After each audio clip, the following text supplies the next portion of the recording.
Thank you, John. Okay, I'm David Copperwood. I'm from the California Department of Education, and we call this training Supervisors of Attendance, New Duties with a focus on a data-driven, three-tiered approach to reducing chronic absenteeism and truancy. So this actually is an important law because it says that in every county, the supervisors of attendance have to be certificated for their work by the County Board of Education. So how many of you would be in the role of supervisors of attendance? Excellent. Okay. And actually every school district in California has to have someone that's appointed by the school board as a supervisor of attendance for the district. And so you're that person whether the school board has officially appointed you or not. And what we're going to be talking about is the new duties, because the duties for supervisors of attendance have changed a lot. And there's an Education Code 48240, which aligns the duties of supervisors of attendance with chronic absenteeism on the dashboard. So it's really an important law. I think a lot of you are doing pretty well with your chronic absentee rates, but in some parts of the state, we have a lot of districts that aren't doing very well. Data-driven, so we're going to be talking about the chronic absentee rates in your districts, and we're going to be looking at it by subgroup population. So a lot of you have really good overall chronic absentee rates, but you have certain subgroups that are high, like foster youth, homeless youth, not too many in Marin County, but there are some. In some districts, you have some African Americans that have a really high chronic absentee rate. So the objectives for this class, to identify key elements of the new role for supervisors of attendance.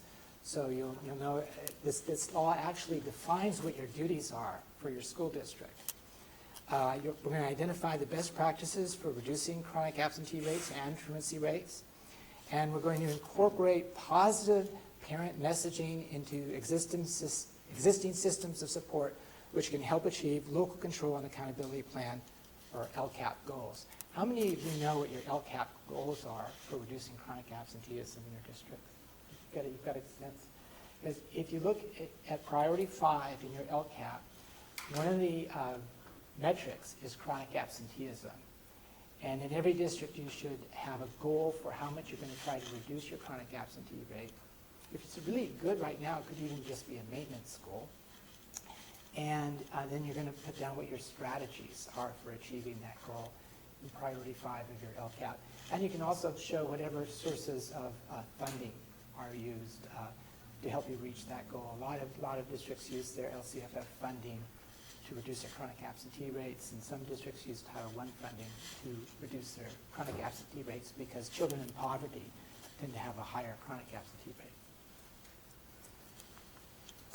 So this is the original law from 1976 that defined the duties of supervisors of attendance back in those days, and said the Board of Education of any school district and of any county shall appoint a supervisor of attendance and such assistant supervisors of attendance as may be necessary to supervise the attendance of pupils in the district or county.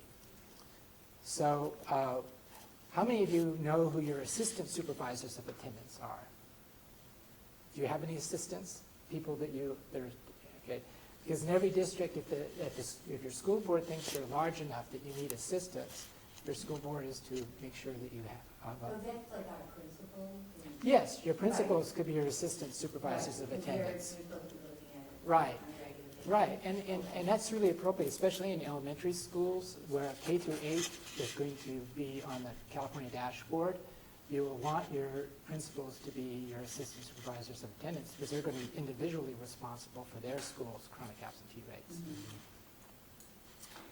And then the next part of the statute says, the Board of Education shall prescribe the duties of the supervisors of attendance and assistant supervisors of attendance, not inconsistent with law, to include, among other duties that may be required by the board, those specific duties for compulsory full-time education, and that would apply to all of you because most of you are overseeing schools that are comprehensive schools, truancy, And that's like your first truancy notification and your conscientious effort to make a meeting with the parents and the students before deeming the student an habitual truant. Your work permits. Maybe you don't know that, but you are the one that's officially responsible for making sure work permits are revoked if you have a student that has a work permit and they're not going to school, and also to make sure that students who have bad attendance don't qualify for work permits. Also, this might be surprising to you, but do any of you have opportunity schools in your district? They're not that common anymore. But if you do have opportunity schools, it's an alternative ed program. It's used a lot for middle school kids who have attendance problems. You'd be responsible for the students in those alternative programs who usually have poor attendance. And so that's just that's the old statute. This is what supervisors of attendance used to be responsible for. When the state SARB saw this old statute, they realized it needed to be updated because of all the changes in the law. The old statute doesn't even have chronic absenteeism as a metric in it. So we knew that we needed to change it. So state SARB is there's actually three types of SARBs. There's state SARBs, county SARBs, and local SARBs. And the state SARB meets in Sacramento 4 times a year. It's appointed by the state superintendent, and we make recommendations to the state superintendent about how to improve attendance, and we disseminate information about effective practices in attendance for the state superintendent.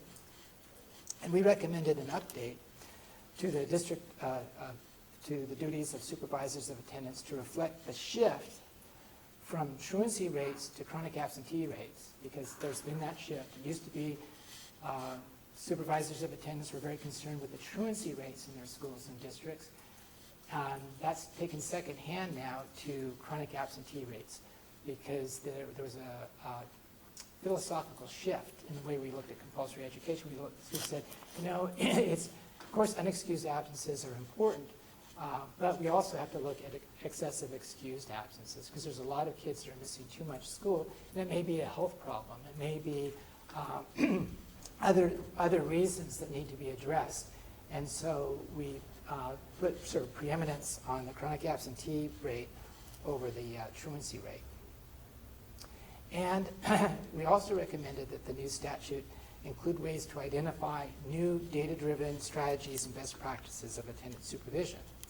So that recommendation became Assembly Bill 2815, which was modeled after Senate Bill 451. Bill 451 was a duty, a list of duties of school counselors. Are any of you school counselors or have a school counseling credential? Okay. Well, the same kind of thing was true with school counseling. They had an outdated list of duties in state law, and they updated their duties to reflect things like chronic absenteeism. And so we knew that if this had already been done for school counselors, we should do it for supervisors of attendance as well. And then the bill was drafted by state SARB members in the fall of 2015 with an awareness on accountability for reducing subgroup chronic absenteeism rates and the future development of the California dashboard.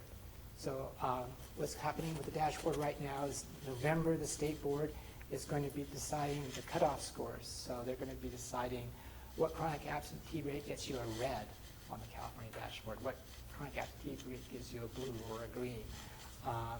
And right now, they just recently decided the methodology for doing chronic absenteeism on the California dashboard.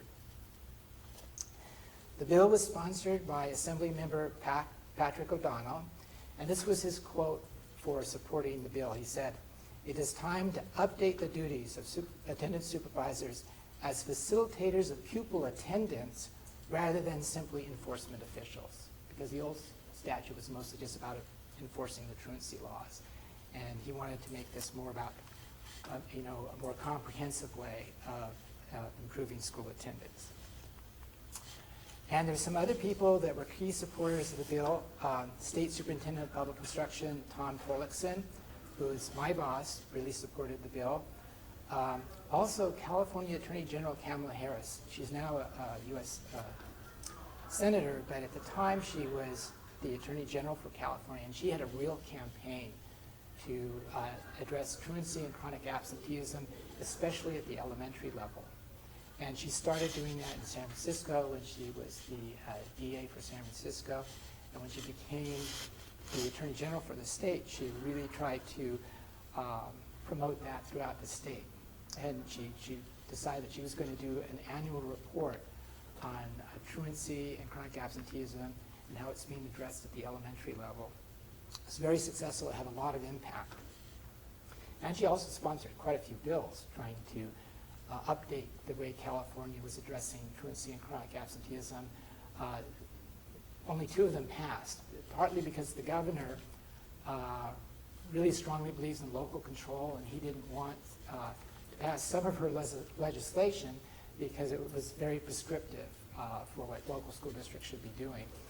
And he wanted to emphasize the importance of local control. Then it was also supported by the Association of California School Administrators, ACSA.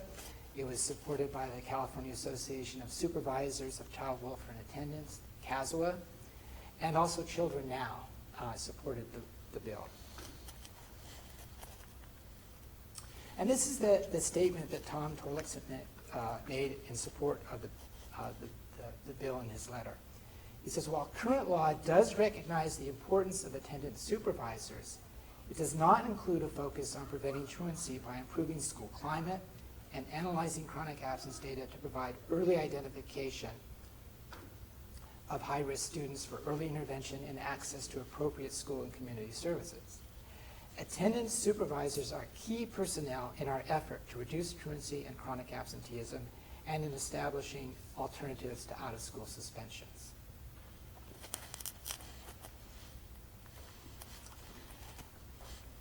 So the first duty in the law for all of you as supervisors of attendance is to raise awareness of the effects of chronic absenteeism in your districts. And it says, as research suggests that a tiered approach to supervising attendance should begin with a strong communication strategy to parents that would attempt first to prevent unnecessary absences and then later intervene effectively when necessary. And I'm going to pass out a really good example of how that's being done in Marin County. Tamalpais Union High School District isn't here, but they have a new superintendent that did a great letter. Yeah. Some of you probably have schools that feed into Tamalpais Union High School District. And for a long time, I went to Tamalpais. I was at Redwood High School, so I kind of looked at Tamalpais, and I was really disturbed that they had such high chronic absentee rates because they're a pretty affluent area, and their chronic absentee rates, especially in their alternative education programs, are really far higher than they should be. And some of the board members at Tamalpais Union High School District also recognize that fact. And they've hired a superintendent who has a specific goal for reducing chronic absentee rates at Tamalpais Union High School District. And I just got a copy of a letter that she wrote from one of the board members there. I was really impressed with it. I think the tone of it is perfect. The measurements she's using are perfect. So this is what the superintendent wrote as a sort of back to school letter in her district. She says, welcome to the 2018-19 school year. We are so excited to embark on this new year and hope you and your student are as well. I like that positive beginning. To ensure your student has a strong year, we want to emphasize the importance of consistent attendance. There are strong correlations between attendance and student performance and feelings of connectedness to the school community. Therefore, we are committed to working collaboratively with parents, guardians, and students to remove any attendance barriers and make strong attendance a reality for each student. In order to support our vision of strong attendance for each student, in January 2018, the Tamalpais Union High School District Board of Trustees approved an update to our existing attendance policy, as well as a new chronic absenteeism policy. Board Policy 5113, absences and excused, link here, and that links right to their board policy, and Administrative Regulation 5113, that links right to their administrative regulation. And these are really good policies. These were sample policies from the California School Boards Association. And I don't know what policies you have in your district right now, but CSBA has some really good sample policies for addressing chronic absenteeism and truancy. She goes on, Board Policy 5113.1, chronic absenteeism and truancy, and Administrative Regulation 5113.1, chronic absenteeism and truancy, provide information on California Education Code definitions of chronic absentee, chronic truant, and habitual truant, as well as processes and procedures the district schools must take to support strong, consistent attendance for each student. How many of you know the difference between a chronic absentee and a chronic truant? Good. What was the So chronic absenteeism, okay, hopefully I remember this correctly, Yeah. is 10% of the number of the school year, or, but if it's, like, there's only 60 days, let's say you've only completed 60 Right. days, yeah, 10% would be Six. six days or more. You kind of keep track Track. of that. Right, exactly right. So in chronic absentee counts any absence. It doesn't matter whether it's excused, unexcused, or due to suspension.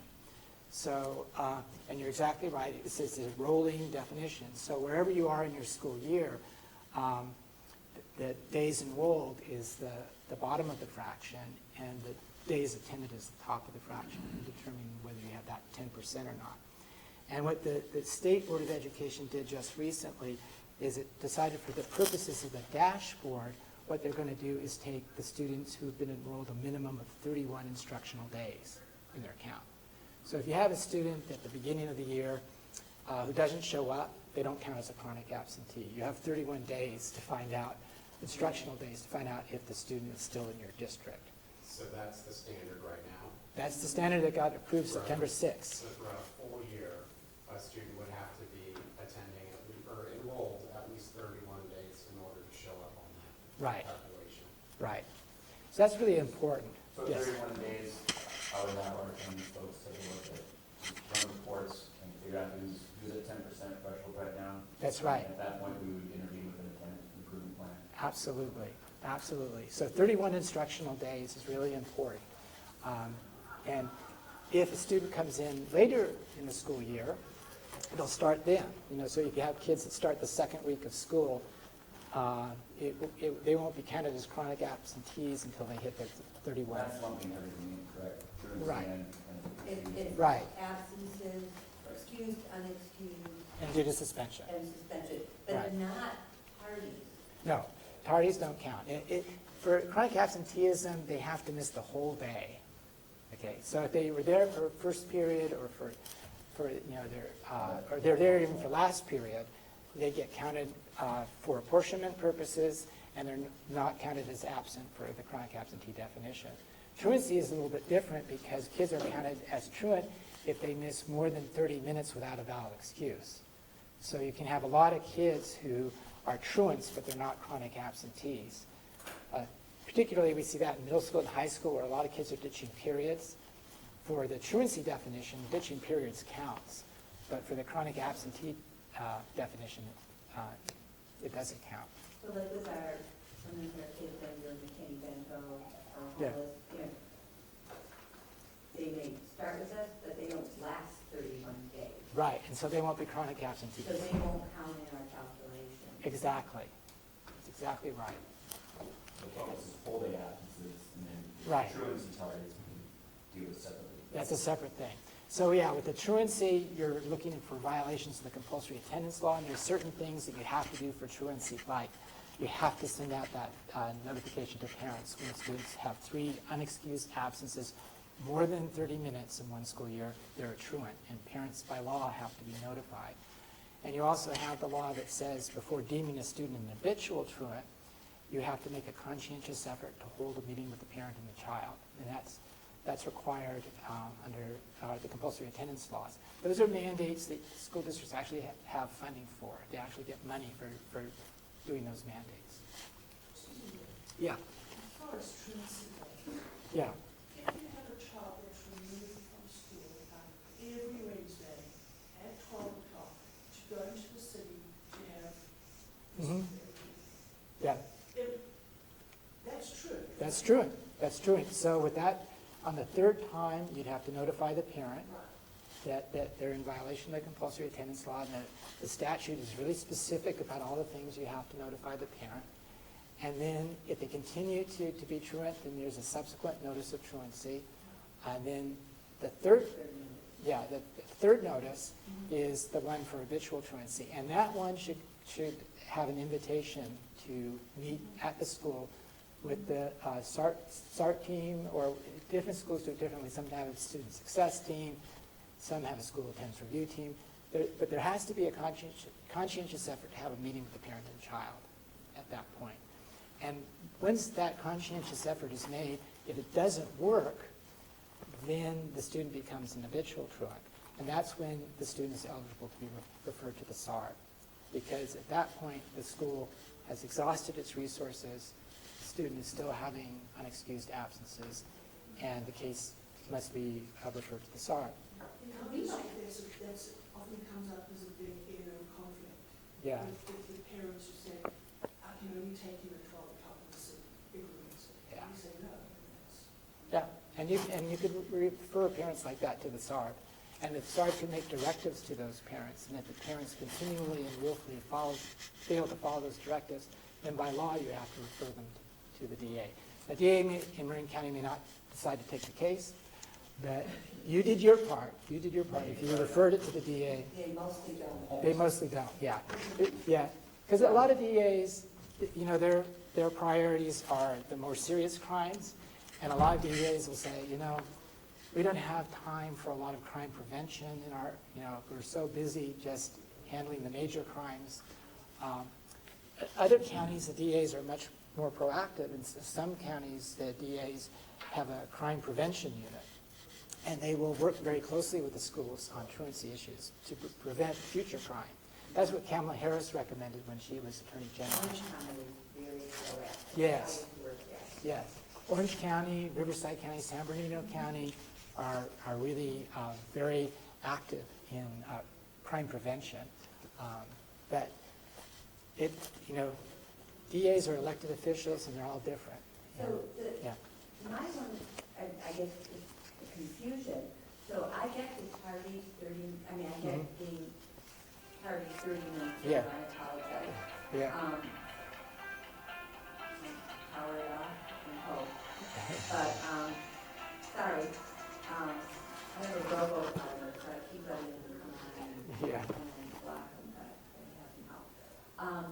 So when they're gone, at the end of the day, we haven't been marking those kids as leaving early. Oh, why not? I- Oh, okay. You're the supervisor of attendance. You tell him you need to start marking those So we kids. do need to start marking Yeah. that. Yeah. Because, you know, I think probably because, you know, You're still going to get ADA for them. There's no problem Right. with that. But well, we get ADA from 30 or more than. yeah, as long, for ADA, they just have to be scheduled for a full day. If they don't attend a full day, you still get your money for them. But what about those children who have some who are on shortened days as per the IEP? Oh, that's okay. Yeah, right. And No truancy, nothing. no, with special ed, it's a completely different thing. Well, you go by what their IEP says. For all other students, it's what the school board says is the length of the school day. But there's an exception for kids that are on IEPs or 504s. You go by whatever the IEP says or whatever their 504 says. So if an IEP says a full day for a kid is 3 hours, then that's full day for that kid. Or same thing for a kid on a 504. But if the kid isn't on the IEP or isn't on a 504, then you go by what the school board says is a full school day for your day. What about, this came up recently, so I get compulsory attendance, Yeah. it's 6 years old, Right. it has to be 6, but many of our kindergartners or TK, Right. we keep track of those. Right, And I've actually sent letters to say that once they turn 6, all of Exactly. those count. that's right. What about our early childhood special ed kids? We haven't been keeping track of their attendance. Are they 6 yet? No, Yeah. but they're like 3 and 4 years old. Yeah, so, yeah, you can still refer those kids to the SARB, and for special ed kids, the requirement is that you make a goal in your IEP for improved attendance, and you try to exhaust your IEP interventions. But once you exhaust your IEP interventions, then you follow the law just like you would for any other student. So, and this is really important because one of the subgroups that we're going to look at for chronic absenteeism are students with disabilities. And their chronic absentee rates tend to be very high. So a lot of districts are going to get to be in the red on the dashboard for their students with disabilities because that tends to be a group that has higher chronic absenteeism than the average. And of course, those kids need to be in school. Now, some of them do have health problems, you know. So in those cases, even if there's whatever the barrier is to attendance, even if it's something like illness, if you feel that the illness isn't being handled the way it should be, that maybe the family needs to get referred to the doctor, maybe you need to get the school nurse working with the family, you can still refer those cases to the SARB, but those wouldn't be cases that any DA will take, you know, because those would be excused absences, but it's still impacting their education. And the Ed Code says that there's really 3 areas that you can refer to the SARB. One is your habitual truant, which is your most common. Second is for kids with irregular attendance, and that could be kids that have a real tardy problem. I mean, a very persistent tardy problem, and you really try to do everything at the school level and nothing works. That case can go to the SARB. Even if it can't go to the district attorney, it can go to the SARB. And then the third case is for kids that have persistent behavior problems, like kids who are constantly getting suspended, that kind of thing. Those kids can be referred to the SARB also for intervention. So, okay, so with this letter, yeah. Maybe you'll be covering this later. Sure. But I just have a question, just at the state level, is there any discussion of extending compulsory age of education to kindergartners? There is. That is a very good question. At the last state board meeting on September 6th, the state board was grappling with that. Unfortunately, the state board can't address it because it really needs to be addressed in legislation. Right. Because it's Education Code 48200 says that compulsory attendance goes from the age of 6 to the age of 18.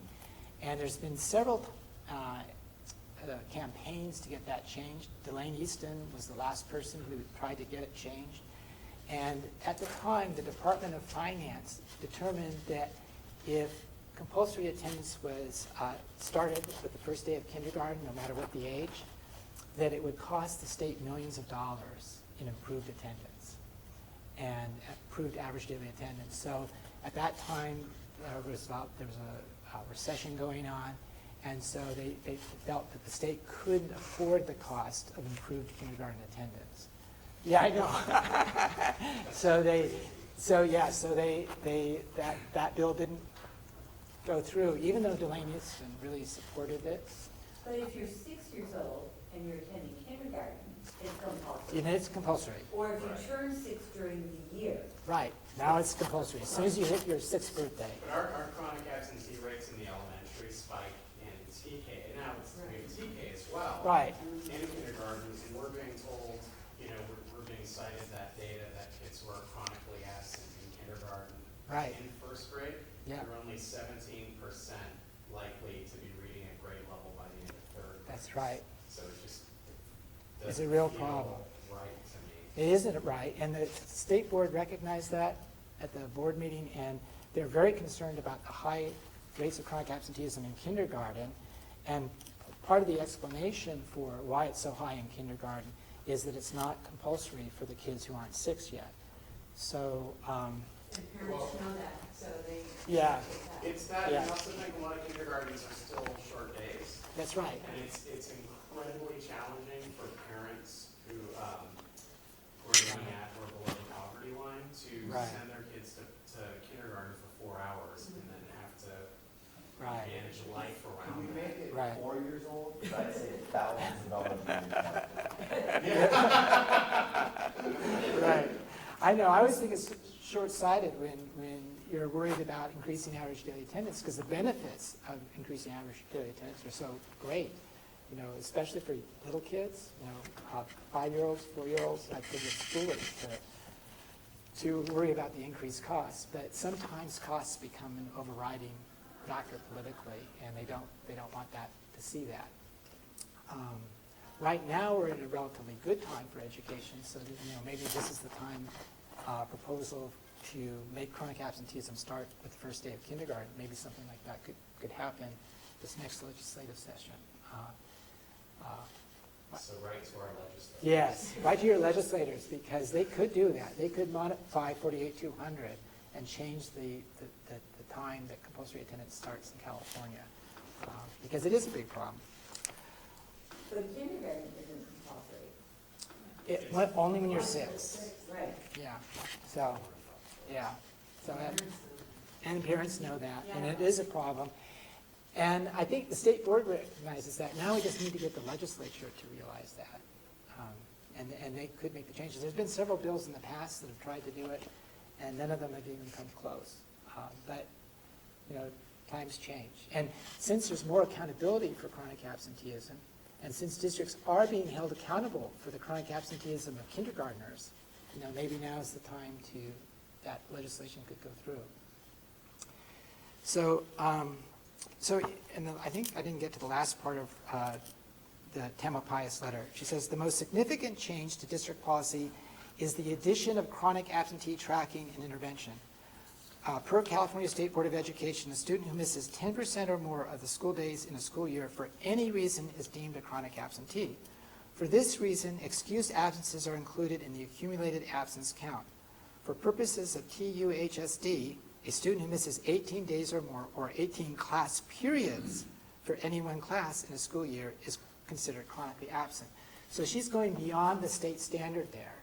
So the state standard is only full days, but she says in our district, we're worried about period attendance. This is a high school district, so it makes a lot of sense that in a high school district, you're going to be concerned about period ditching. So she says that they're going to be watching any kid that misses 10% of periods. And I think that's a really smart thing when you have a high school district that has a high chronic absentee rate. You're not only going to be concerned about the kids that are missing full days, but you're going to be concerned about the kids that are missing periods. She said, our goal is to prevent any student from reaching that threshold. Accordingly, the district's new administrative regulation, 5113.1, requires site administration to meet with every student along with their parent guardian who misses 5% of school days or 5% of any one class period, which equates to 9 absences for any reason. The meeting's purpose is to establish a support plan for improving school attendance. Therefore, any student who reaches 9 attendance absences, full day, or in any given class period will meet with administration and collaboratively establish an attendance improvement plan. Please feel free to contact your school site administration team should you have any questions. Again, we are looking forward to partnering with you to ensure a successful school year. Isn't that a great letter? I just thought that was really good. So, and it's a real movement in the right direction for Tamma Pius Union High School District. Does anyone? I've got Westbrook, this is you got it here. Oh, really? Tara, okay, and West. Yeah. If you want extra copies of the letter, I have. Yeah, 'cause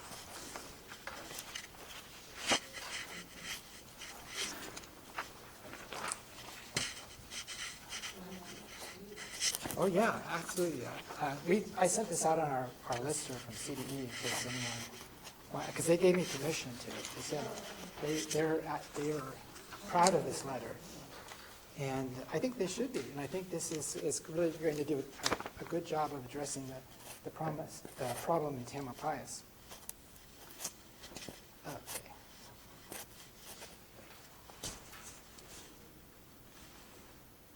Okay, so this is some more stuff about raising the awareness of the effects of chronic absenteeism. Supervision of attendance begins by raising the awareness of all stakeholders about the link between attendance and academic achievement, reading levels, and graduation rates. This could include professional development to administration, teachers, and support staff about communication strategies. So it's something you want even your teachers to be aware of this and help your teachers communicate to parents in the most effective way how important attendance is. Supervisors of attendance can raise awareness by sharing school and district data with stakeholders to help set LCAP chronic absenteeism goals. This is really important. I think that especially, you all have K through 8, right, in this room?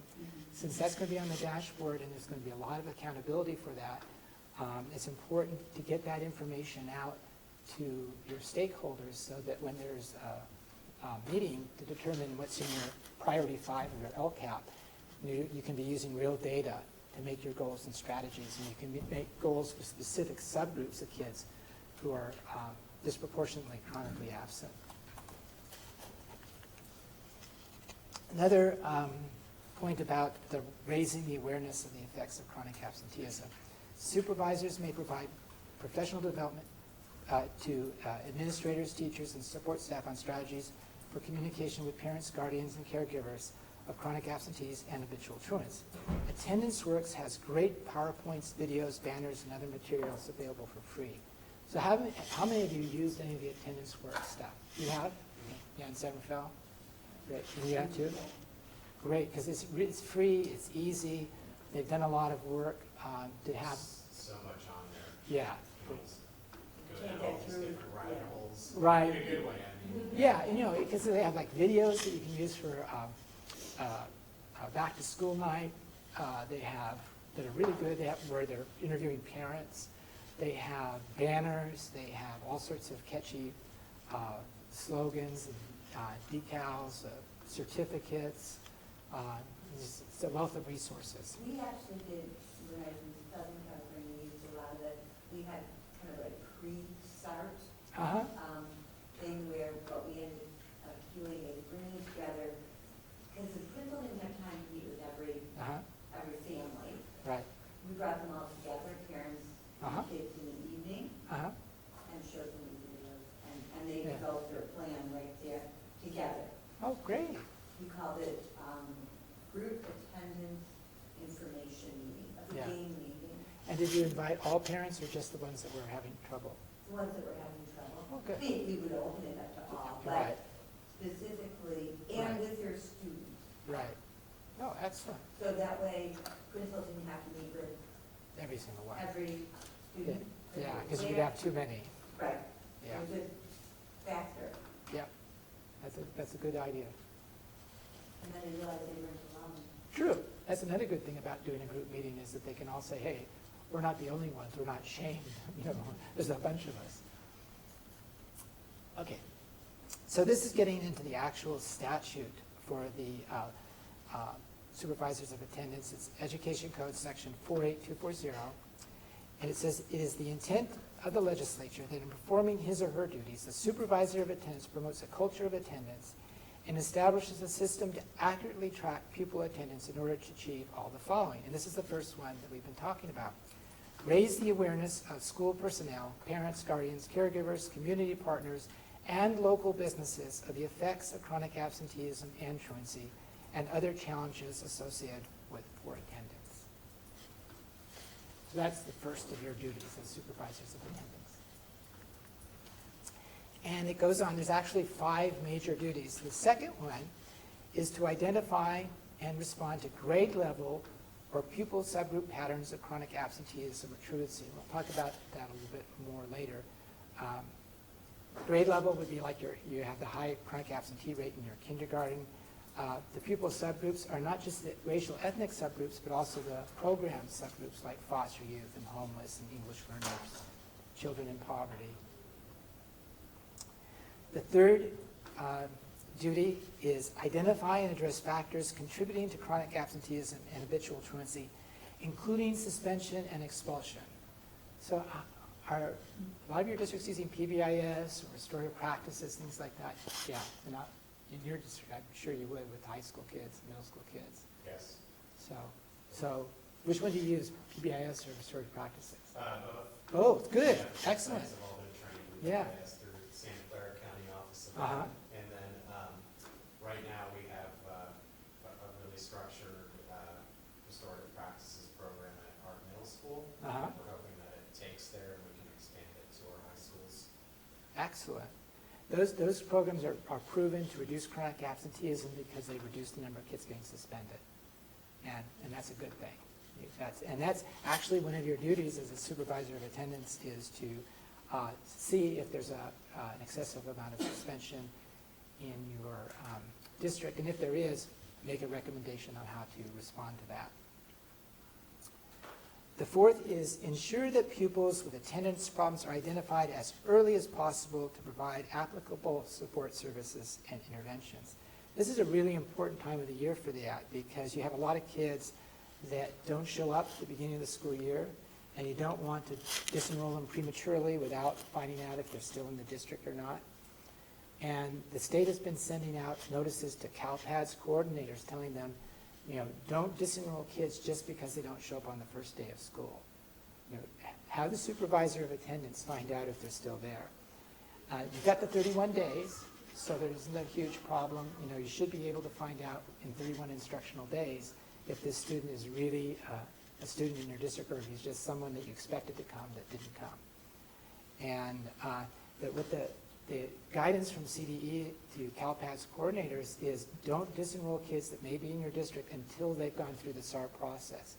If they've been referred to a SARB, then you can disenroll them. But if they haven't been referred to a SARB, you're not to disenroll them. So, you have that 31 instructional days to play with. What about kids who go through a SARB, they're recommended, Yeah. they're recommended to the county alternative program, Yeah. and of course, their parents are divorced, separated, everything, Yeah. whatever. One parent lives, let's say, in Nevada, one parent lives in San Anselmo, Yeah. and so they now register their kiddos living in San Anselmo, and of course, we know. Right. Now they've become another district's responsibility. Uh-huh. Yeah, and the other district can decide to honor your request, and they could say, hey, we want this kid to go to the county, and then they could, take ownership of that, or they could try something else if they wanted to. But yeah, the way the law is written is you're responsible for the supervision of attendance of all kids that reside within your district boundaries. And so that technically even includes kids that are going to charter schools or private schools.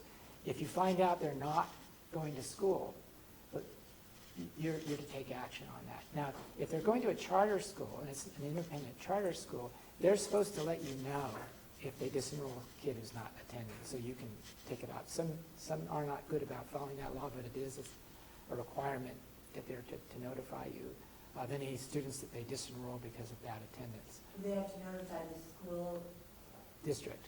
district Yeah. where the students should be going. Right, where the students should be going, because you're responsible just for the kids that reside within your district boundaries. And And you're, how do they have to do that? they're supposed to contact the district office and notify the supervisor of attendance. So that's not always done, but that's what's supposed to happen. And then with private school students, it's rare that you could actually get a call from a private school saying, we have a student that's not attending, they're violating the compulsory attendance law, could you, refer him to your SARB?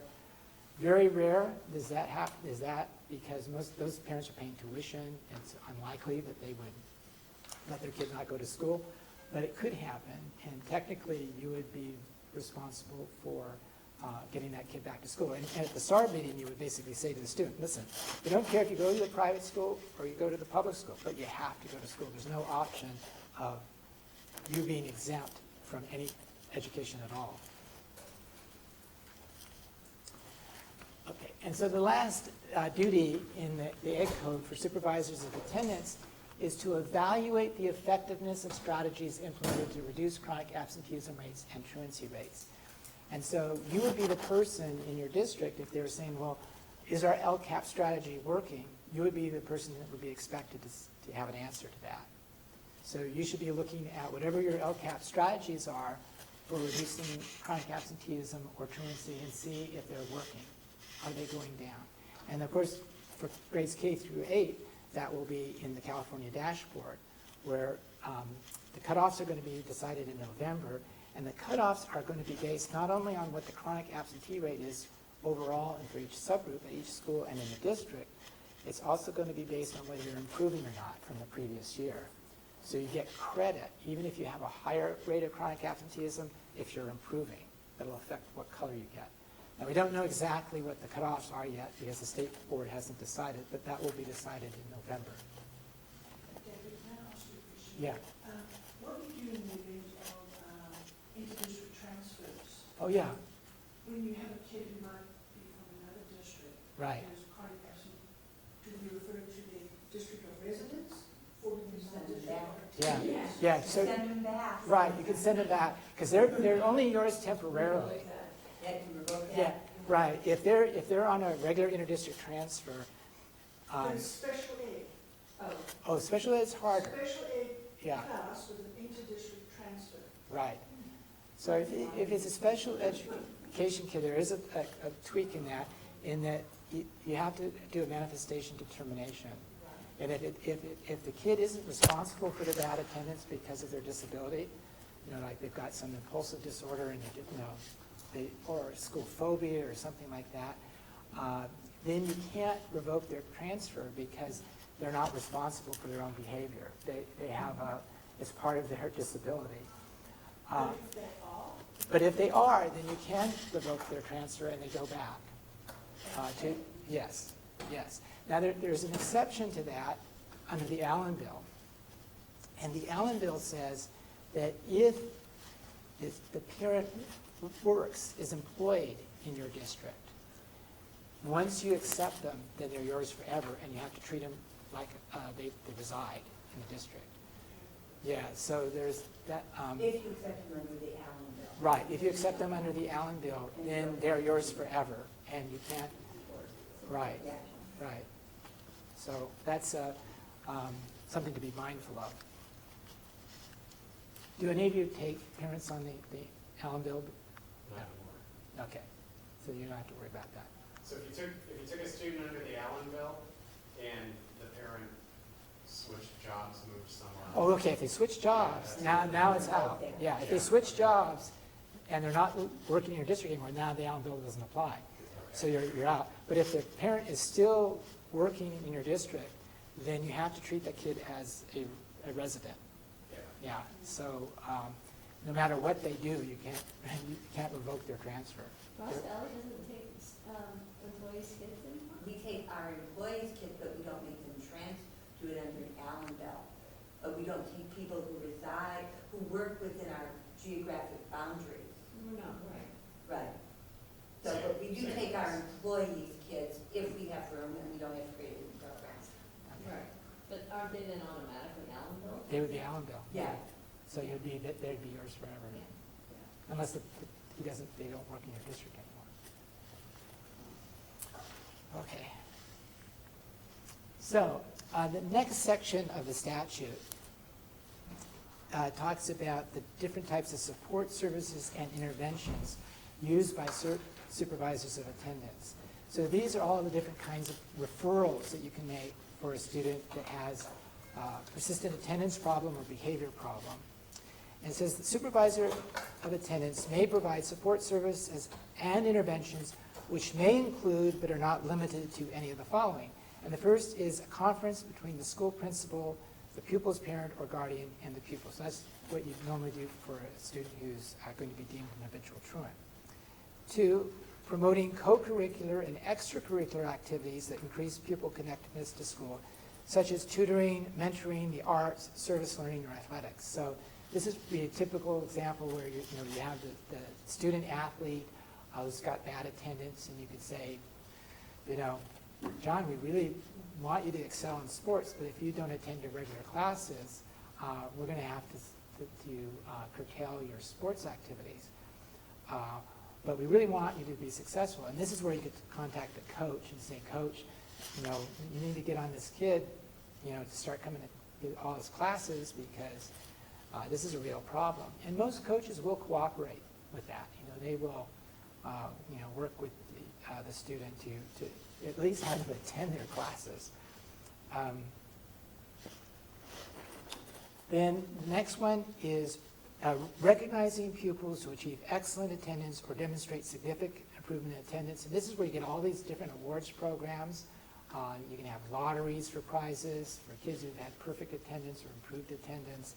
You can have pizza parties for classes that showed improved attendance. In some districts, the superintendent awards money to schools within the district that improve their ADA. I've seen that like in Corona Norco, where the superintendent comes to the principal with a big check and says, you brought in, $70,000 more to the district by improving your ADA, and we're going to give you $20,000 to use at your discretion for your school.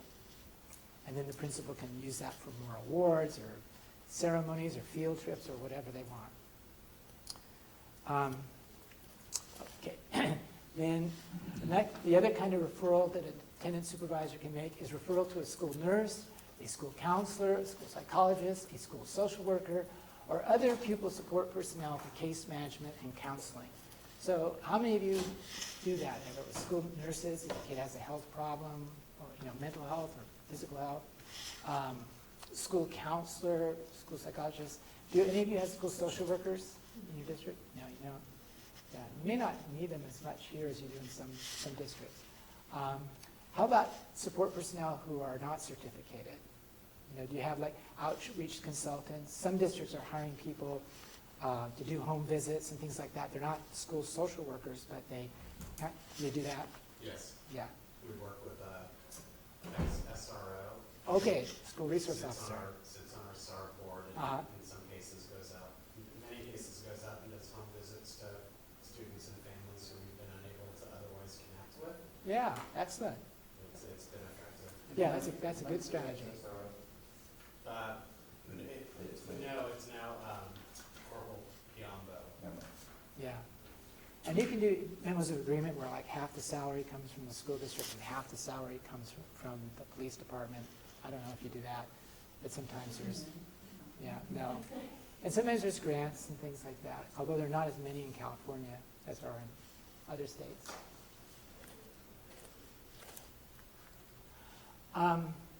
Then the next thing that a supervisor of attendance could do is collaborate with child welfare services, law enforcement, courts, public health care agencies, or government agencies, or medical, mental health, and oral health providers to receive necessary services. One of the things that we're seeing a trend is from a lot of supervisors of attendance are reporting more kids needing mental health services. And so that can be a challenge. In some areas, there's not a lot of mental health services that are available, but that definitely seems to be on the rise. What do you do though with, some of these kids go to private mental health providers. Right. And they easily get those letters that say, Terry can't come to school because she, has school phobia or anxiety, and therefore please excuse her for the next month. And then you get the next letter, and you get the next, please provide services. Yeah, that is tough. What we have on our website, and it's available in any language you can think of, is the Chronic Illness Verification Form. And what that does is, it's a form that a lot of districts have it approved by their school boards. And it has the medical professional put down the symptoms of the mental health or physical disorder, and then gives permission for the parent to excuse the absence if these symptoms are occurring. But the form only lasts for 1 year, and the parent has to sign a Parent Release of Information Act, so that the school nurse can contact the physician or the mental health counselor and talk to them about it. And what we've found in districts that use this form, that helps the medical professional know what, how much school the kid's missing, and it allows the school nurse or the assistant principal or whoever it is to talk to them about, is this really necessary? And that might be a good way if you think they're really being excessive. Because if you don't have that form, they won't talk to you. They'll say, oh, I can't, HIPAA prevents me from talking to you. But if you have that signed form from the parent, then they can talk to you and you can talk to them and maybe, get them to understand what's really happening to the child's education because of missing so much school. Okay, then the next thing for supervisors of attendance that's in the statute is collaborating with school study teams, guidance teams, school attendance review teams, or other intervention-related teams to assess the attendance or behavior problem in partnership with the pupil and his or her parents, guardians, or caregivers. So a lot of times you might work with the SART team or the SST team on the school side if they're having a real problem with a particular parent or student. And then the next thing that's in the statute says, in schools with significantly higher rates of chronic absenteeism, identify barriers to attendance that may require school-wide strategies rather than case management. And this would be something like maybe PBIS or restorative practices. If there's a school climate issue, there's a lot of bullying going on, there's a lot of suspension. That would be something you wouldn't handle with case management. That would be something you would handle with a school-wide strategy because there's something going on. It could be like the transportation to the school has a problem. Then that would be a different type of problem that you need to resolve. This one's a rather long one, but it says that supervisors of attendance need to be able to make referrals for students that may need IEPs or may need Section 504 plans.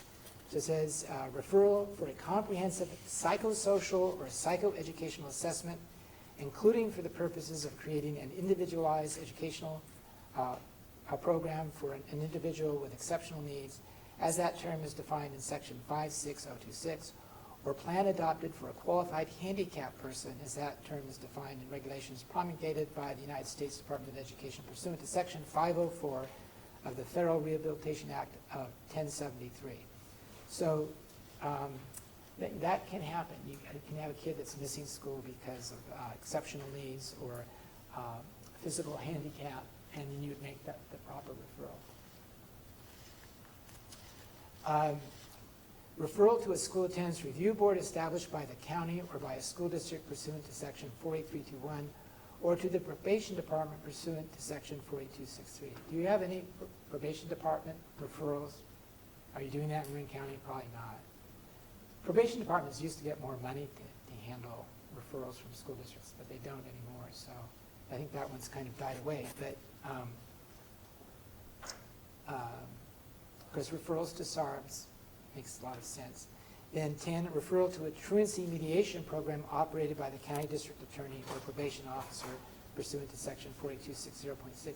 Do you have if you don't have a truancy mediation program in your county, probably. It sounds like in some counties, the DA will have a mediation program where they meet with kids that are having attendance problems before they go to court.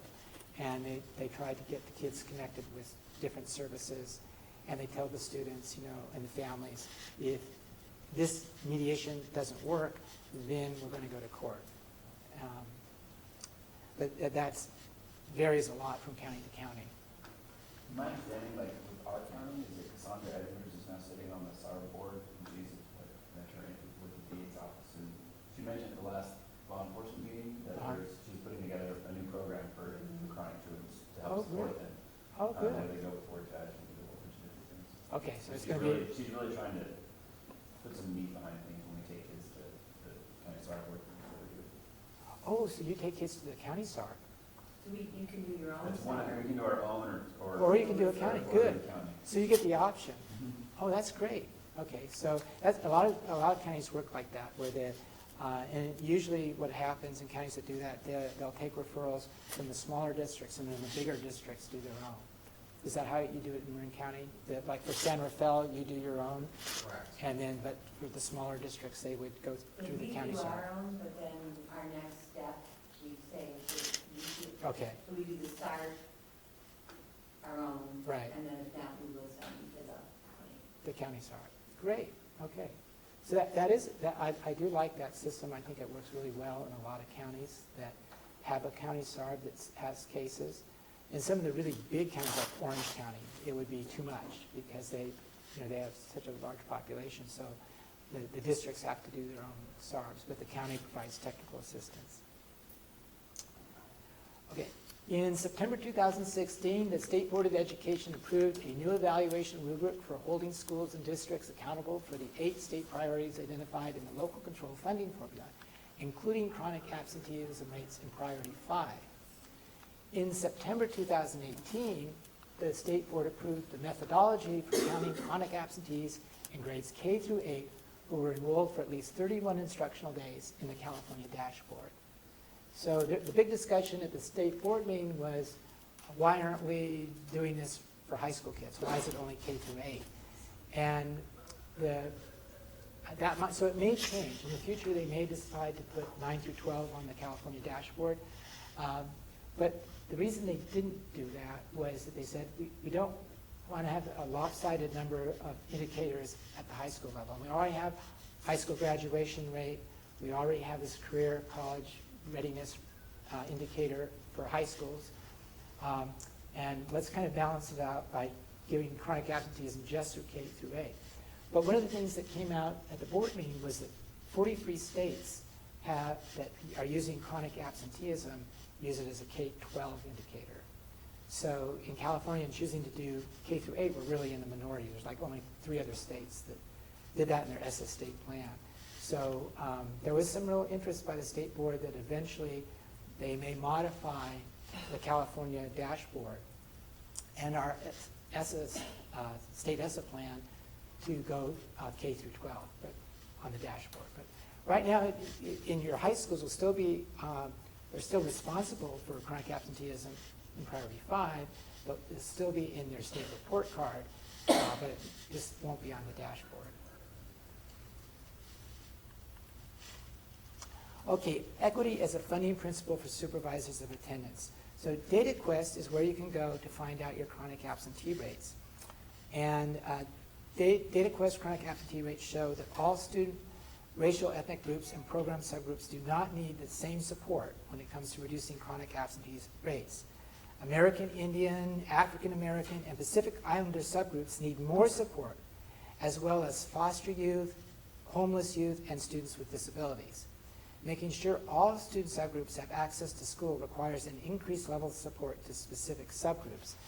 And at this point, I was going to pass out the subgroup information from Marin County. So this first page I'm passing out shows your racial ethnic subgroups and their chronic absentee rates compared to the state average and the county average.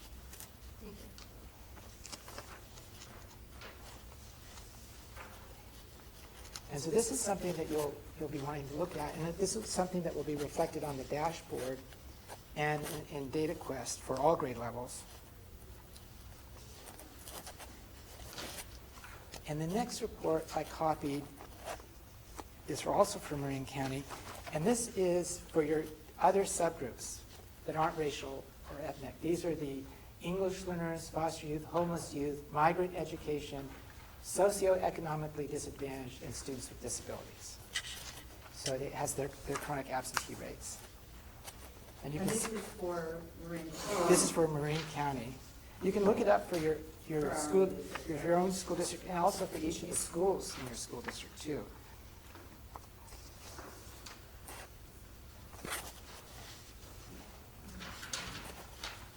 It kind of gives you a sense of what the patterns are in Marin County. This is useful for some of the social services that might be working with your SARBs to see what groups need more help. I do have a question. For Marin County, this is not the Marin County Office of Ed program. No. This is all of Marin County. This is all Marin County, but you'll see that. So I'm thinking about the students with disabilities. They have a lot of kids that Yes. in Marin County only program that have some Yes. significant medical needs. Yes, and when you look at that, it is on the this one for the chart for the student subgroups, and Marin County has a Office of Education has a really high chronic absentee rate because of their student population. That's actually on this form here. This is the one for each of the school districts in Marin County. So you can look up your school district here and see how they compare to the county average and to the state average. But one of the things I noticed is that generally you're below the state average in your chronic absentee rates, which is a good thing. I feel sorry for doing that. In the past, we've only got one kid that, Yes, yeah. So, yeah, that's interesting, isn't it? Some of these districts are really small.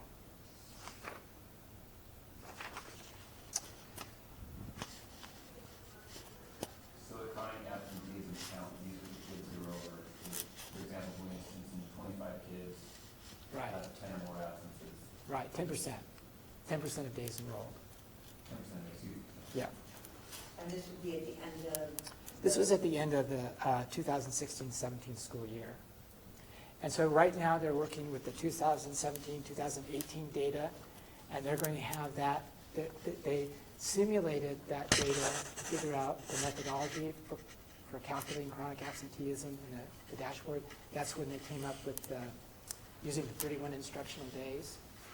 And now they're going to do a simulation to figure out when they make cutoff scores, how many schools will be in the red, how many will be in the yellow. So this is my personal problem since I'm in the Alphabet district, and looking at this, I can already calculate my 17, 18 data Uh-huh. on my own, and this is, I've already, done that when I was looking at writing the LCAP. Right, For when, just at that point right. in time. So this is kind of old. It is data. old. It is, but I I know, and it's probably going to change too, though, because when the state board, the CDE does it for the dashboard, they're going to be using the 31 instructional days. So your chronic absentee rate will probably go down. Because right now, your chronic absentee rate includes kids, even if they were in your school district for only 5 days. Okay. Now, when they do it for the dashboard, they're going to be counting from the 31 instructional days. So when they did the simulation for the state, it dropped the chronic absentee rate down a couple points because it was just, you had to be in 31 instructional days. So that's going to affect whatever rate you calculated, because it's going to be limited to 31. And It's like we were counting periods in the high school. right, And so you mentioned earlier that it's a percent a day. right, that'll make your rate go significantly Yeah, lower. our rate is going to drop quite a bit. Right. Yeah, so, yeah, and for high schools, there was a lot of talk about that at the state board level, was why aren't period absences counted? And in some states, they do count period absences. But in California, the decision was made to go with full-day absences only for chronic absenteeism, because that's the way you collect attendance data for average daily attendance. And I thought it'd be easier for districts to make the transition to doing full days, because they're already doing that for apportionment purposes. And the only reason they're doing period is for the compulsory attendance law. And that data has never been very accurate, So they decided to do just full days with the idea that maybe in the future they would do periods. And like in Tamalpais is doing, which I think was smart, is they're counting periods in their definition of chronic absentee. I mean, they're not using the state definition. They're at a higher level than the state definition because they're counting periods. I think that's smart. You have to do that with high schools because there's just so much period ditching that you don't have a true picture if you don't count period ditching. Because you have a lot of kids, they're there practically every day, but they don't go to math, or they don't go to the first period, or they don't go to the period after lunch. So you want to capture that. Okay, so then we talk about the 3 tiers of prevention, early intervention, and intensive intervention. So tier 1 is your universal tier. That's where you just do things to improve the school climate, things like this letter from Tamalpais Union High School District. It says, to improve overall attendance and prevent chronic absence, school staff members recognize good and improved attendance of schools, classes, and individual students, educate and engage all students with an awareness of school attendance, especially during September, Attendance Awareness Month. How many of you guys have been doing something for Attendance Awareness Month? Just one, just San Rafael? Wow. What are you doing for Attendance Awareness Month? So our principals have all sent out messaging to the Oh, community. good. And we did some training at a late August principal meeting, Uh-huh. using materials from attendance works that they can incorporate into that messaging. Uh-huh. We're focusing on a little bit more on absences around holidays. Uh-huh. There's actually a great campaign in attendance works about Yes. steps you can take into the holidays. Excellent. That's been identified as a high time for us. Uh-huh. A lot of, longer vacations that Yes. result in unexcused absences and more time off. And we're putting together some banners that are a little late to be printed, also Uh-huh. off attendance works that we're going to be putting around our schools. And some Excellent. other pieces too, messaging from our central office on social media. Oh, great. You're doing a lot. San Rafael's doing a lot. That's excellent. And I think you've got a good model here in Marin County and San Rafael, because those materials of attendance works are really effective, and they do reduce chronic absentee rates. So, and it's something that every district can do. Even if you have a low chronic absentee rate, it doesn't hurt to have a strong tier 1. Tier 2 is what you do for your early intervention, and it's for students missing 10% or more of the days enrolled. Now, 10% or more kind of varies. If it's at the beginning of the school year, 10% could be a pretty small number of absences. But, of course, you notify parents of the consequences of poor school attendance, and there's a lot of work that's been done by districts on their first truancy notification to make it more effective. They found that the most effective first truancy notifications tell parents that your child is missing more than the other students in their peer group. That seems to resonate more with parents as an important reason for keeping your kid in regular attendance. A lot of districts have a really friendly parent letter, and then they put all the legal language that's required by the statute on the back of the letter or on the margins of the letter. Provide personalized early outreach, such as a home visit. I know San Rafael, you're doing home visits. Any other districts here doing home visits? You are? You too? Mm-hmm. Anyone else? Home visits, if you have someone to do that, that can be very effective. That would be me. That would be you. Yeah. Yeah. Yeah. And then, of course, people freak out when you show up. Yes. They do, because they're not expecting someone from the school. It's good. But it's good that you show up. And I think that can be very effective. And it gives you real insight. I mean, I'm only doing the most. Right, yeah. I mean, Yeah. there's only so many you can do. Right. So the ones from last year, it looks like they're continuing this year with trying to get out of it. That's great. So I think home visits are a good strategy. Meet with the student and family at the school to develop a plan for overcoming barriers to regular attendance. Offer an attendance mentor or buddy at the school. And that can work well in elementary schools where an older student is a buddy or a mentor, and that can be a positive incentive. Or it can be an adult mentor who meets with the student once a week. And then tier 3 is your intensive interventions. This is the kind of kids that usually get referred to SARB. Usually they're missing 20% or more of the days enrolled. And so you refer persistent cases to the SARB so that they get the expertise of all the SARB members can look at that student and come up with a plan, use the power of their different agencies to assist that student and family. So tier 3 isn't needed as often if tier 1 and tier 2 are really strong, but there's always going to be some cases that need to go to tier 3. Okay, there are many reasons why kids are chronically absent, and one of the reasons is parental misunderstandings. And this actually comes from a report that Kamala Harris did when she was looking at truancy in California, and she was looking mostly at the early grades, and she had people interview parents of kids who weren't coming to school to find out why their kids weren't coming to school. And these were the reasons that they came up with in the report. There was parental stressors, financial problems, domestic abuse, all sorts of things going on in the family. There was transportation issues. Cars were broken. There wasn't good public transportation. There was school, neighborhood safety issues, including bullying. Kids were afraid of being bullied on the way to school or coming back from school. Sometimes they were afraid to use the bathrooms at the school. Chronic illness, like asthma. There was some kids that the parents couldn't afford nebulizers. They were afraid their kids were going to have an asthma attack at school, so they weren't sending them. Other kinds of illnesses as well.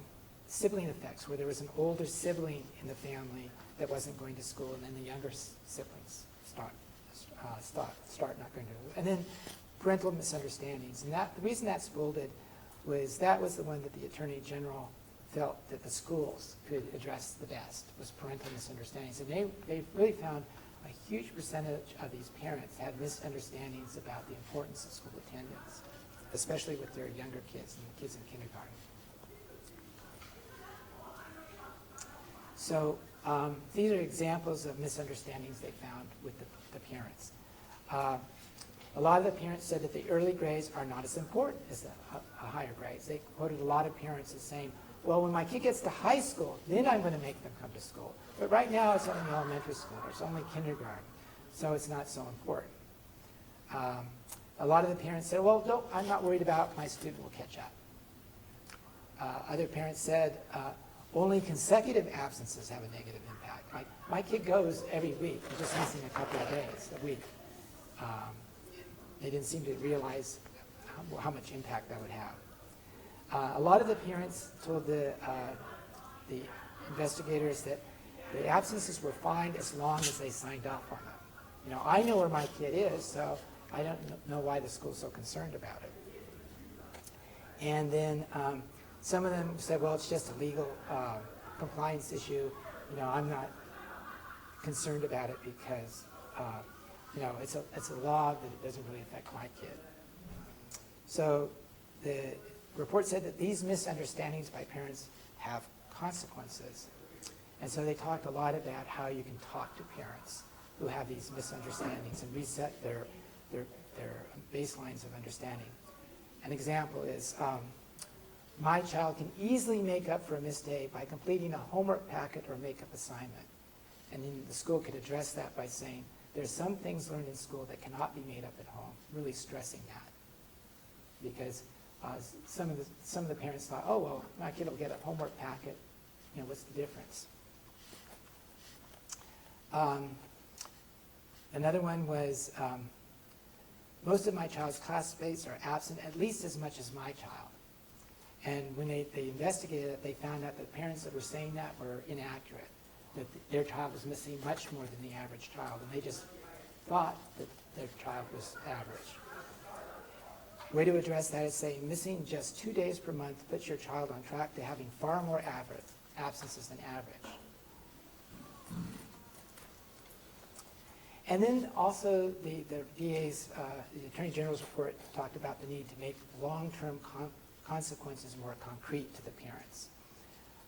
So these are some of the things that you can talk to parents about, especially when their children are young. Chronic absences is one of the strongest predictors of dropping out, even more than suspension and test scores. Because when they did the studies, kids with low test scores are graduating. Even kids with several suspensions are graduating pretty well. But not attending is a pretty good predictor of not graduating. So 73% of students chronically absent in kindergarten and first grade are unable to meet the California standards for English language arts in third grade. Another way to make it more concrete, kids that do not read on level are 4 times more likely to drop out of high school. Or students without a diploma are 8 times more likely to be incarcerated. Those are all statistics that may make it concrete to the parent.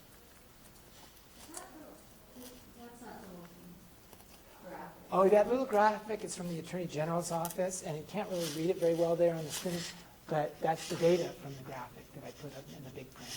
So she was just showing that, the graph is trying to show that the more the kids miss school, the more likely they are to not graduate. And then that's the first step down. And then the last step is saying and that they're also more likely to be incarcerated. So there's kind of the three stages in her graphic. What's the first one, 73% right? Oh, 73%, that's referring to, didn't go back. Wait. Oh, I guess it doesn't go back. Well, that's just referring to the kids that aren't able to read in third grade. Oh. There are 73% of the kids that are chronically absent are not able to read in third grade.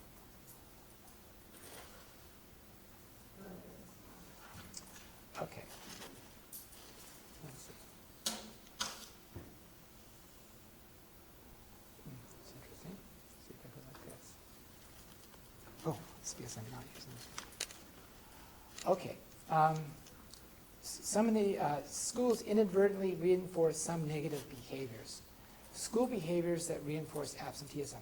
Sometimes the impersonal letters. Some school districts just send out the Ed Code 48260.5 language. Say, dear parent, your child has been identified as a truant, and the following law applies. And just put this really impersonal statute that's in the Ed Code on the letter, and that seems to be a turnoff to a lot of parents. They get this impersonal letter. They go, yes. I have a question about that when you're Yeah. done. Oh, okay, so what you can do is you still have to have that language in, because it's mandated that the letter can, but you can have your own more parent-friendly language, and just put the Ed Code in smaller print, put it on the back of the page, some districts put it on the margin in tiny print, so you're compliant with the Ed Code. Can you But reference the code by a link to it, or does it have to be on there? it has to be on there. Written? Yeah, it has to be written on there. Yeah, that law is really specific. There's 8 different things, and then a lot of them are like your child's driving privilege may be suspended or revoked, and parents of first graders get that letter and they go, what? Why are you telling me that? It clearly is an impersonal letter. So to sort of get around that, a lot of districts have their own parent-friendly letters. In fact, LA Unified did a study where they sent the Ed Code letter, straight, and then a more parent-friendly letter. And they did this to all the different language groups in LA Unified, and they found with every single language group that got the first truancy notification, the results were better with the friendly letter than they were with the legal letter. So they were significantly different, and they were significantly better. So that really means that it's better to have a more personalized, friendly letter, still have the Ed Code in it, but make at least the introduction of the letter more parent-friendly. Could we do something like, have an attachment Yes, and just say, we attach to the California Ed Code and include that as a part of the Yes. process? I've seen that, and that's good. Yes, exactly a good thing to do. Have a parent-friendly letter talking about the importance and how their child's missing more school than the average child, and it could affect their graduation, affect their future. And then say, the attachment to this letter is the California Education Code for notification of truancy. And we're required to let you know about these legal consequences for your child being a truant. Another thing that sometimes is misinterpreted by parents is when teachers send work home in response to absences. Now, you do want teachers to send work home, but a lot of times the parents are interpreting that to mean, oh, well, it doesn't really matter if my kid's there or not because the teacher sends work home. So what we're recommending on things like that is the teacher could write a little note, sorry, Billy missed today. This won't really completely make up for his absences, but this is work that he can do that will help him catch up. So that, sending an alternative assignment, Yeah, and I get that. Still, in some ways, I think some parents will take that as, well, look, my child got an alternative assignment, an alternative grade right, for doing it. right. You could just say no, because the only Yeah, time you're required to provide makeup work is when it's an excused absence.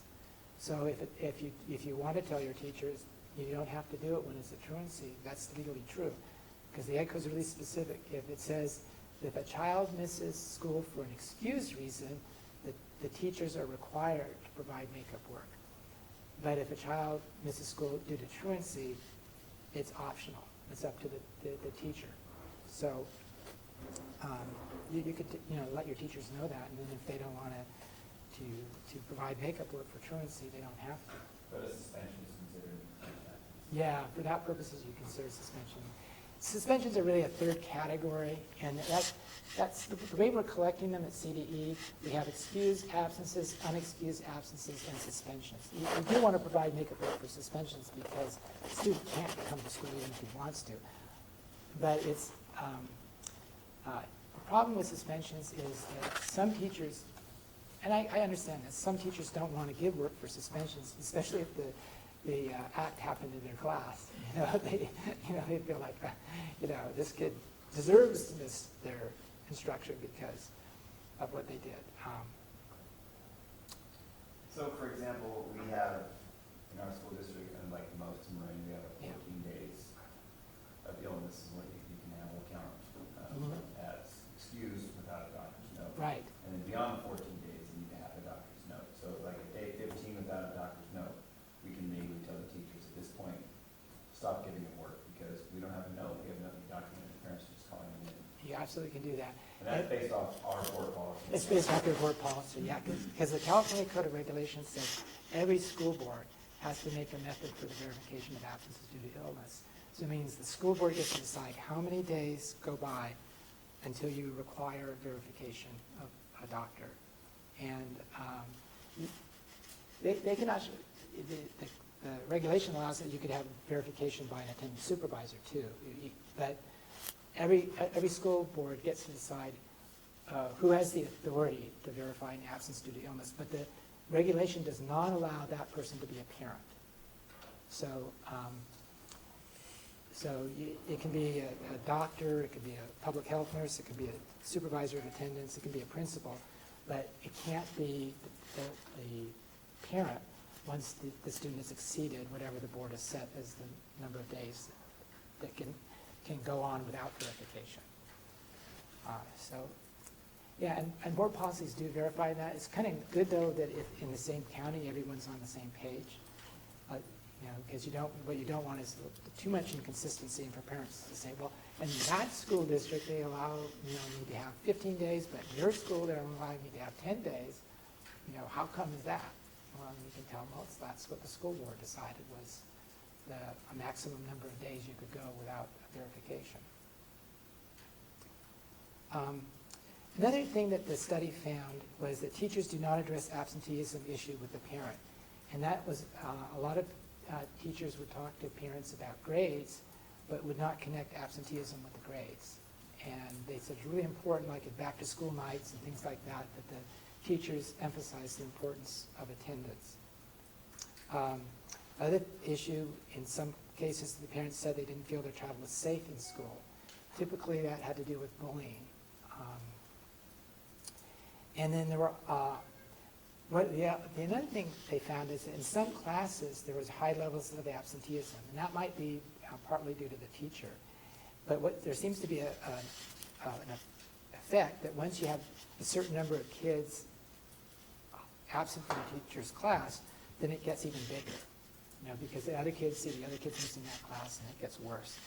So, that might be a situation where you want to talk to the teacher, and you say to the teacher, well, how come, your attendance is worse than all the other teachers in the school?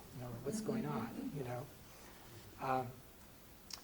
So, it's important to, that you don't reinforce any negative attitudes that the teachers might have, or that the parents might have. Okay, the problem with the impersonal letters, according to the study, was that they're easy to disregard. Many parents felt the school miscounted, but the parents could not verify because they weren't tracking absences. And that was kind of interesting. In the study, they would ask the parents, how many times did your child miss school? And the parents would say 3, and it was actually 8. So the parents always seem to be undercounting the number of absences. And so when, a lot of times we get these letters and they'd say, well, I don't think it's 9 times or 10 times. It doesn't seem that way to me.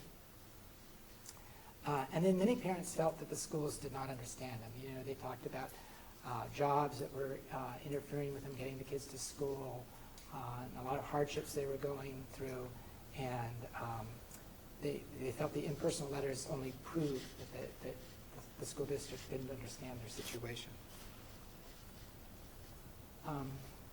So that this might cause a change in the way that you talk to your teachers about sending in homework packets.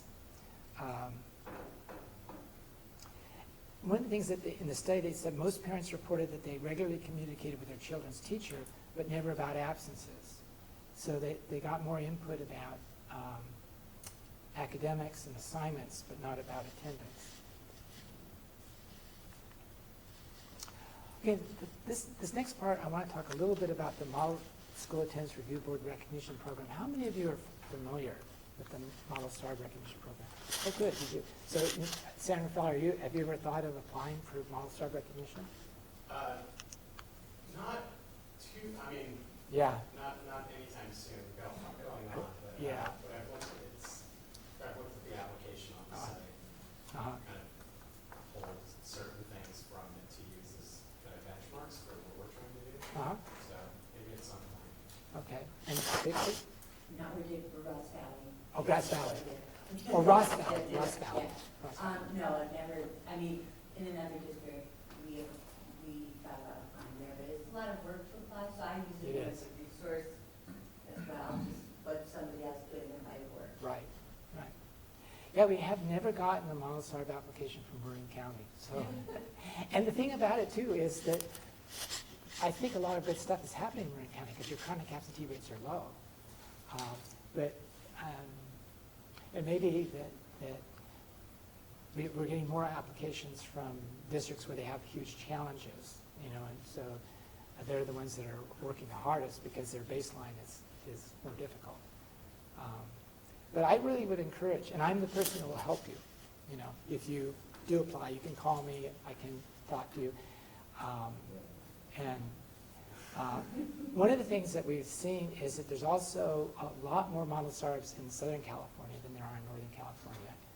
And yet in the upper part of the state, like the far north part of the state, our chronic absentee rates are really high. And none of those places are applying for Model Star recognition. And those are the places that are, you know, it's really crisis levels, especially with their American Indian population. And so what we're really trying to do is promote more districts to apply. And then the concept is that once someone becomes a Model Star, they'll serve as a mentor to other SARBs throughout the state. And that's why we want to try to get like a Model Star in every county, because then they can be the mentor to the other SARBs in the county. Model Star recognition, SARBs are encouraged to apply to become a Model SARB. The 2018 application and scoring rubric are available on the California Department of Education Model Star Recognition Program webpage. So if you go on this webpage, what you'll see first of all is the invitation letter from the state superintendent. And he's written an invitation letter to all the SARB chairpersons in the state and just recommending that you apply, even if you feel your program isn't ready yet, because you get feedback if you apply, saying what things in your program are needed to make it a model. And so that can be a helpful resource that way. I